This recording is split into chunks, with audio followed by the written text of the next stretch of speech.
नमस्कार। आज के इस खास विश्लेषण में हम भारत की सबसे महत्वपूर्ण और कहें तो सबसे पवित्र नदी की एक बहुत ही अद्भुत यात्रा पर निकलने वाले हैं। ये सिर्फ एक पानी की धारा नहीं है, बल्कि करोड़ों लोगों की आस्था और जीवन का पूरा आधार है। एकदम ठंडे बर्फीले हिमालय के सन्नाटे से लेकर बंगाल की खाड़ी के उस अनंत विस्तार तक ये पूरी यात्रा ना किसी महाकाव्य से कम नहीं है। तो चलिए इस जीवनदायिनी नदी के रहस्यों और इसके इस शानदार सफर को करीब से समझते हैं। अब जब भी गंगा नदी के निकलने की बात आती है तो हमारे दिमाग में सबसे पहला नाम क्या आता है? गंगोत्री, राइट? हमारी कहानियों और संस्कृति में ये बात इतनी गहराई से बैठी है कि हम इसे एकदम सच मान लेते हैं। लेकिन आज हम इस आम गलत फहमी को दूर करेंगे और इसके असली उद्गम स्थल को खोजेंगे। क्या वाकई इसकी शुरुआत गंगोत्री से ही होती है? चलिए देखते हैं। असल में ना, ये कहानी गंगोत्री से भी काफी ऊपर शुरू होती है। एक ऐसी रहस्यमयी और मुश्किल जगह जहां जमा देने वाली ठंड है, ऑक्सीजन कम है और जहां तक नजर जाए बस प्राचीन बर्फ ही बर्फ है। और सबसे दिलचस्प बात पता है क्या है? जहां से ये निकलती है ना, वहां इस प्रचंड जलधारा को गंगा कहा ही नहीं जाता। जी हां, यहां इसे भागीरथी के नाम से पुकारा जाता है। जरा सोचिए, समुद्र तल से 4000 मीटर से भी ज्यादा की ऊंचाई, इस कड़कड़ाती ठंड वाले गोमू ग्लेशियर से पिघलती हुई बर्फ ही वो असल स्रोत है जहां से ये जीवनदायिनी धारा जन्म लेती है। इतनी भयानक ऊंचाई और एकदम तीखे ढलान की वजह से भागीरथी यहां बहुत ही तेज शोर मचाती हुई और गजब की ऊर्जा के साथ घाटियों को चीरते हुए नीचे की तरफ दौड़ पड़ती है। पहाड़ों के बीच से होते हुए फिर एक बहुत ही जादुई पल आता है जब ये धारा उत्तराखंड के देवप्रयाग पहुंचती है। अब यहां सिर्फ दो नदियां नहीं मिल रही हैं। एक तरफ से जबरदस्त आवाज करती हुई भागीरथी आ रही है और दूसरी तरफ से एकदम शांत और गहरी अलकनंदा। जब ये दोनों शक्तिशाली धाराएं आपस में पूरी तरह मिल जाती हैं तो इस महासंगम के बाद जो विशाल रूप बनता है ना, उसे पहली बार आधिकारिक तौर पर गंगा का नाम मिलता है। इन गहरे और संकरे पहाड़ों से निकलने के बाद जब ये विशाल नदी ऋषिकेश पहुंचती है तो इसका रूप बदलने लगता है और फिर ये पहुंचती है हरिद्वार। अब ये कोई आम पड़ाव नहीं है, ये वो टर्निंग पॉइंट है जहां हिमालय की ये नदी पहली बार पूरी तरह से पहाड़ों को पीछे छोड़कर आम लोगों के बीच मैदानी इलाकों में अपना पहला कदम रखती है। हरिद्वार से मैदानों में आते ही आप एक कमाल का बदलाव देखेंगे। पहाड़ों में जो धारा बहुत तेज, आक्रामक और संकरी थी ना, वो मैदानों की समतल जमीन पर आते ही अपनी गति एकदम धीमी कर लेती है। इसका पानी अब दूर दूर तक फैलने लगता है और इसी धीमी चाल की वजह से ये अपने साथ लाई हुई उपजाऊ मिट्टी को किनारों पर बिछा देती है, जिससे ये पूरा इलाका दुनिया के सबसे उपजाऊ मैदानों में बदल जाता है। मैदानों में आने के बाद ये नदी उत्तर प्रदेश के एकदम दिल में उतर जाती है। बिजनौर और मेरठ से होते हुए जब ये कानपुर जैसे बड़े महानगरों तक पहुंचती है तो ये सिर्फ एक धार्मिक नदी नहीं रह जाती। यहाँ ये एक बहुत बड़े इकोनॉमिक इंजन की तरह काम करती है। इसका पानी बड़े बड़े उद्योगों, खासतौर पर चमड़ा और कपड़ा मिलों की ज़रूरतें पूरी करता है। मतलब लाखों लोगों के लिए ये रोज़गार और ज़िंदगी का एक बहुत बड़ा सहारा बन जाती है। कानपुर की फैक्ट्रियों और शोर शराबे से आगे निकलते हुए ये सफ़र पहुंचता है प्रयागराज। ये वो जगह है जहां भूगोल और धर्मशास्त्र का एक बहुत ही अद्भुत मिलन होता है। यहां तक आते आते नदी का आकार तो विशाल हो ही जाता है, लेकिन इसका आध्यात्मिक महत्व भी आसमान छूने लगता है। अब ये सिर्फ पानी का बहाव नहीं है, बल्कि आस्था का एक ऐसा समंदर बन चुका है जो पूरी दुनिया का ध्यान अपनी तरफ खींचता है। यहां समझने वाली जो सबसे खास और थोड़ी रहस्यमयी बात है ना, वो है पवित्र संगम। एक तरफ से गंगा आती है और दूसरी तरफ से गहरा नीला पानी लाती हुई यमुना। इन दोनों का मिलन तो हमें साफ दिखता है, लेकिन माना जाता है कि यहीं पर अदृश्य पौराणिक सरस्वती नदी भी आकर मिलती है। इस त्रिवेणी संगम का आध्यात्मिक खिंचाव इतना जबरदस्त है कि महाकुंभ जैसे आयोजनों में यहां धरती की सबसे बड़ी इंसानी भीड़ जुटती है। वैसे गंगा अकेली ही इतनी विशाल और पूरे साल बहने वाली नदी नहीं बन जाती। हिमालय और भारत के बाकी हिस्सों से आने वाली यमुना, घाघरा, गंडक, कोसी, गोमती और सोन जैसी कई ताकतवर सहायक नदियां अपना पानी इसमें मिला देती हैं। ये एक बहुत बड़ा नेटवर्क है जहां देश के कोने कोने से पानी आकर इस मुख्य धारा से जुड़ता है और इसे एक ऐसी महान नदी बना देता है जिसका सूखना लगभग नामुमकिन है। पानी का ये जो इतना बड़ा नेटवर्क है ना, ये उत्तर भारत में सिर्फ बहता नहीं है, असल में ये पूरे उपमहाद्वीप की खाद्य सुरक्षा की रीढ़ है।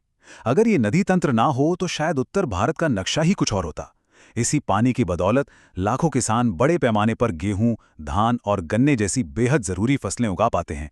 सीधे शब्दों में कहें तो करोड़ों लोगों की थाली में जो अन्न पहुंच रहा है उसकी सबसे बड़ी वजह यही पानी है। अब ये शानदार सफर दुनिया के सबसे पुराने और लगातार बसे हुए शहरों में से एक वाराणसी के एकदम बीचों बीच पहुंचता है। कहते हैं ये शहर इतिहास से भी पुराना है। जब ये नदी इस प्राचीन नगरी के घाटों को छूती है ना, तो लगता है जैसे वक्त यहीं रुक गया हो।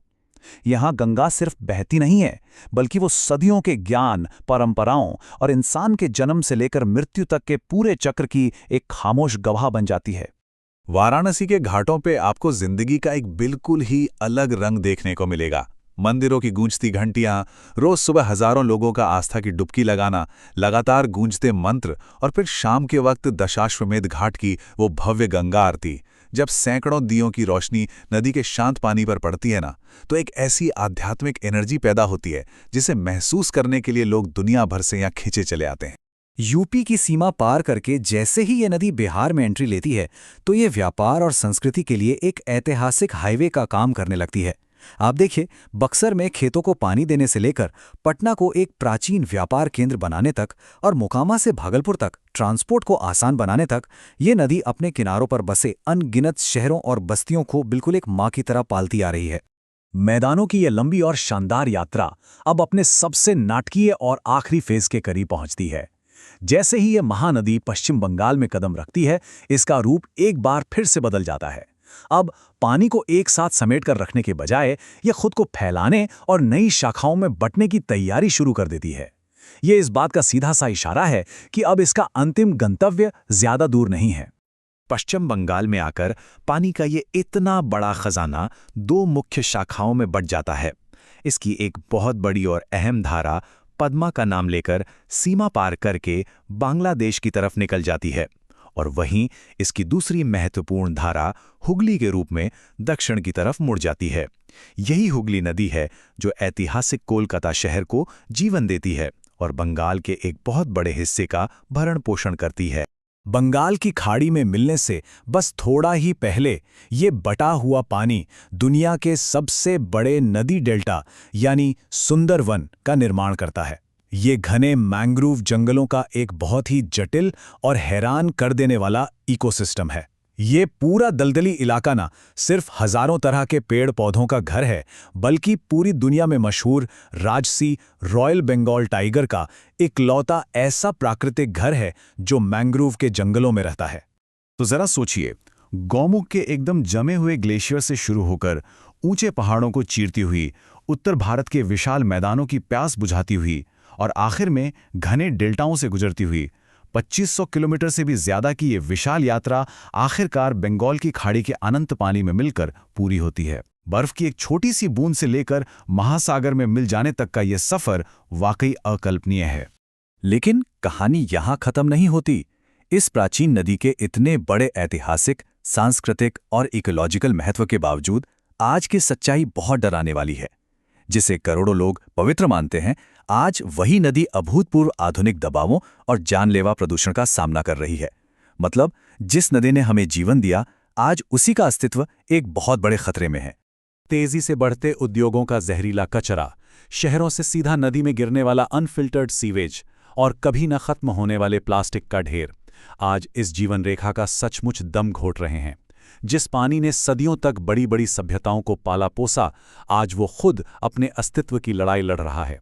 और ये प्रदूषण सिर्फ पानी को गंदा नहीं कर रहा है, ये उन लाखों लोगों और जीवों के भविष्य को भी खतरे में डाल रहा है जो पूरी तरह इस पर निर्भर हैं। अब इन पवित्र जलों को बचाना ना सिर्फ सरकारों या किसी एक संस्था के भरोसे नहीं छोड़ा जा सकता। ये एक बहुत ही कड़वा सच है कि इस प्राकृतिक धरोहर को जिंदा रखने के लिए हम सबको, पूरे समाज को एक साथ आगे आना ही होगा। ये हमारी सामूहिक जिम्मेदारी है कि हम उस स्रोत की रक्षा करें जिसने हजारों सालों से बिना थके हमारी रक्षा की है। और ये सारी बातें हमें एक बहुत ही गहरे और थोड़े बेचैन कर देने वाले सवाल के साथ छोड़ जाती हैं। जरा सोचिए, हम अपनी आने वाली पीढ़ियों के लिए कैसी विरासत छोड़कर जा रहे हैं? क्या वो इस महान नदी को इसके पूरे गौरव और साफ पानी के साथ बहते हुए देख पाएंगे, या फिर वो इसके बारे में सिर्फ किताबों में कहानियां ही पढ़ेंगे? इस पर जरूर विचार कीजिएगा।